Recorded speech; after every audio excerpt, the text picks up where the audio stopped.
Mariella joins us up next in Lexington, Kentucky. Mariella, welcome to the show. Hi. Thank you so much for having me. Absolutely. How can we help today?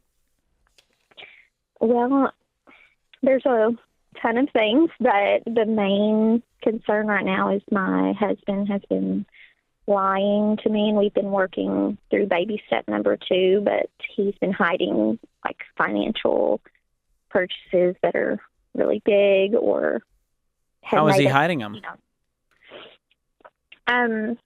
Well, this past week I found out that the vehicle that we have been paying hundreds of dollars in this month, over $1,000 in repairs, he had put a lien on it several months ago, so we couldn't even scrap it this month, which we're down to one car now. And so that was one of the bigger lies recently. Why did he put a lien on his own car?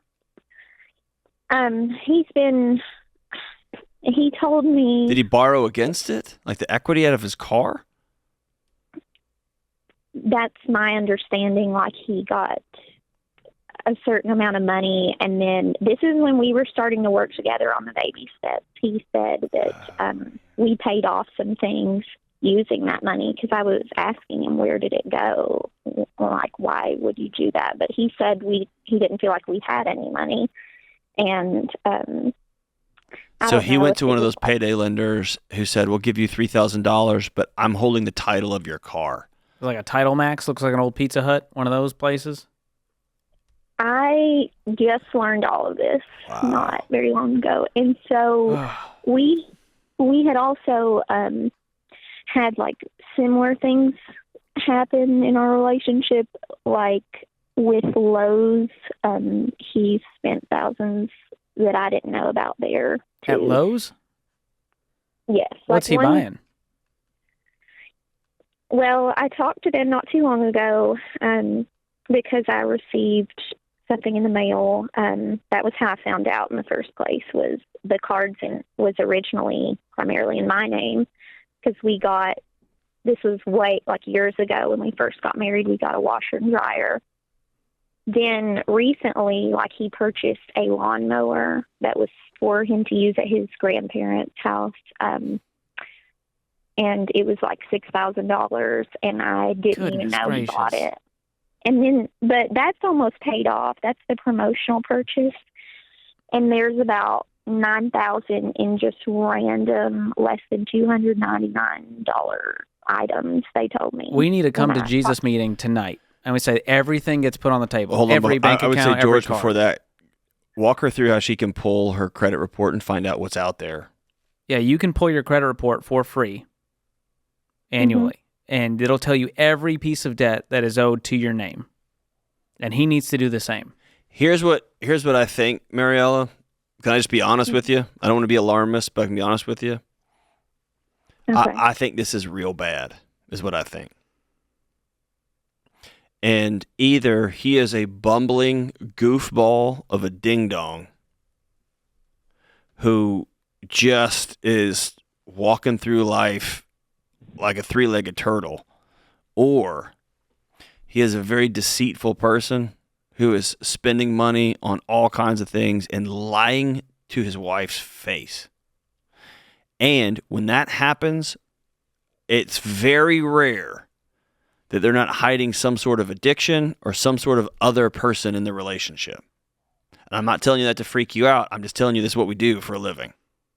It is rare that somebody just keeps blowing up money and spending $6,000 for a mower for your grandparent. What are you doing? You know what I mean? I mean, that's just madness. And that tells me there's somebody who's out of control. If it's okay, I was just going to tell you the backstory to that was kind of his, he lost his grandfather, who was essentially his father figure, a couple years back. And I think part of it is in his mind, he feels responsible to take care of things for her. Totally get that. So I think that's kind of where that came from. And I was getting to where I could forgive that. And I was we were working together, I thought. So now I'm at square one again because I'm like, you tell me you're telling me the truth and then you're not. Well, and I don't know what but to there's do. also a difference between I need to take care of my grandmother and I have to spit on and completely dishonor my wife. You don't have to do one to do the other. I can completely honor my grandmother and get on Craigslist and buy me a mower that barely runs that will get the work done. She did have a push mower, I believe. It's just... I know. I don't know. Here's the thing. How long y'all been together? 5 years, approximately. At some point, and that doesn't have to be today, at some point you're going to have to stop defending him because you've been defending him for a long, long time, right? Right. You have an answer for everything I'm calling out. And George and I are both husbands. We know how this game works. Mm-hmm. But you keep defending him and so you can defend him all you want till the end of time. But you can't breathe right now, and George and I can both hear it. He's broken your trust, and that is the foundation for any relationship. And it's going to take a long time to repair, and it's going to take even longer if he continues to make these financial mistakes without talking to you. And even if he explains it, you get a vote. And right now, you haven't had a vote in this relationship, have you? It's always been him going, well, you don't understand. I'll figure it out. I got it. Don't worry about it. And you're going along with it, right? Well, before he had like complete control over everything money-wise because I didn't have a job because I had two small kids. No, but now that's not. Hold on, he doesn't get the money because you don't have a job. My wife stays at home. She works some, but she stays at home, and we do this thing together. That's not a reason.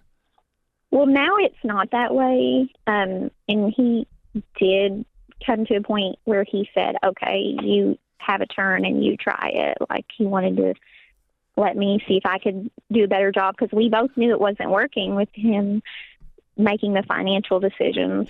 So he's been in the driver's seat long enough, and he's been crashing the car. In fact, he got rid of the car. And then he handed the keys to you, and he crashed another one. He went and bought another one on credit. Hey, George was right. George is 100%. Tonight, this ends. Tonight, you have to look across the table and say, you've been committing financial infidelity. You're violating our vows. You are cheating on me. And I think we get really obsessive in our culture about fidelity being one thing and one thing only, and it's intimacy with somebody else. And I think fidelity is my commitment to you. I'm all in is way bigger than that. He's cheating on you. He's stealing from you. He's lying to you. And at some point, you got to say, hopefully it's tonight, you put a piece of paper down and you say, this ends right now. How much money have you borrowed in our family's name? How much do we owe and where is it? Because, man, you made that one call to Lowe's and you made that one other call over here and you found out a whole litany of things. You shouldn't have to call Lowe's to figure out what your husband has been up to. No, he should be able to pull out the statement and hand it to you. Here's how bad it is. But how dare you take a turn at the money and they keep borrowing more money.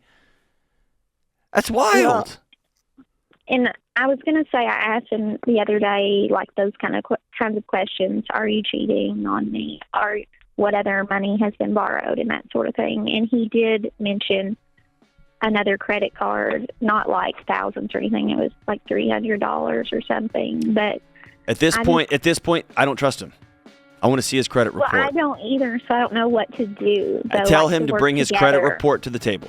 Both go to annualcreditreport.com. You can pull it for free. Both of you have to pull that. We're going to look at this thing with a fine-tooth comb, lay out a plan, and go, if you're not on board, this is not going to work. We have to have a different conversation.